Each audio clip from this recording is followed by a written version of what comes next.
مساء الخير عليكم. أنا إسلام راشد، مدير التسويق في شركة ساوند بوكس.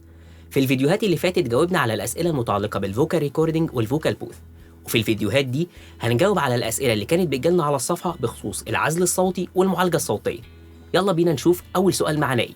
إزيك يا باشمهندس عمرو؟ حبيبي ازيك يا اسلام؟ أعمل إيه؟ كله تمام يا حبيبي، اتفضل. زي ما جاوبنا في الفيديوهات اللي فاتت، إحنا جاوبنا على الأسئلة المتعلقة بالكبائن أو الفوكال ريكوردينج والفوكال بوث، مظبوط؟ مظبوط. طيب إحنا في الفيديوهات دي هنجاوب على الأسئلة اللي بتجيلنا على الصفحة المتعلقة بالعزل الصوتي والمعالجة الصوتية. يلا بينا. هسألك سؤال بيتكرر معانا كتير جدا. تمام. ايه الفرق ما بين العزل الصوتي والمعالجة الصوتية؟ طيب خلينا في البداية نقول ان احنا كل اللي بنعمله في الفيديوز دي ان احنا بنحاول ان احنا نبسط المعلومات على قد ما نقدر. تمام. العزل الصوتي بمنتهى البساطة دوره ان الصوت اللي بره في الشارع ما يدخليش جوه، وان الصوت اللي عندي ما يطلعش بره.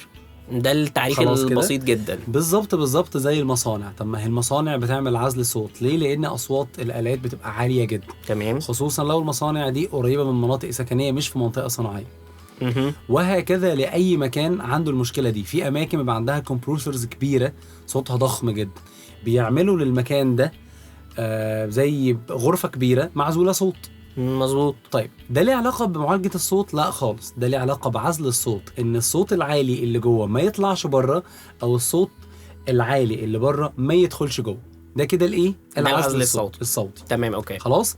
لما نيجي نتكلم عن المعالجة الصوتية، فالمعالجة الصوتية بالنسبة لنا ليها أكتر من حاجة مهمة جدا. أول حاجة خالص فكرة الريفربيشن تايم أو الريفرب اللي في الغرفة وهو صدى الصوت. تمام. إن إحنا إزاي نسيطر على صدى الصوت ده.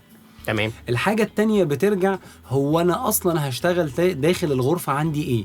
هل أنا استوديو صوت بشكل بروفيشنال؟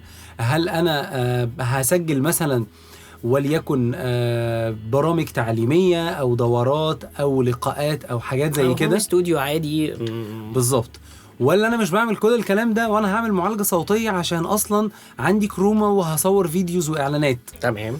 فالمعالجة الصوتية دورها إيه؟ دورها إن إحنا نقدر نسيطر على الريفرب أو صدى الصوت اللي داخل الغرفة، وكمان بس ده بالنسبة للاستوديوهات الصوتية بالأخص. تمام. نقدر نعالج ونسيطر على كل الترددات اللي عاملة مشاكل داخل الغرفة. تمام. يعني أنا اللي فهمته منك بشكل مبسط إن العزل الصوتي وظيفته إن الأصوات اللي بره ما تدخلش جوه، والأصوات اللي جوه ما تطلعش بره. بالظبط. المعالجة الصوتية بنعالج بيها صدى الصوت اللي موجود في قلب الغرفة نفسها. مظبوط. صح كده؟ صح كده. حابب تضيف أي حاجة تاني؟ لا، ده كده بشكل بسيط. طيب زي الفل. شكرا يا عمور. حبيبي.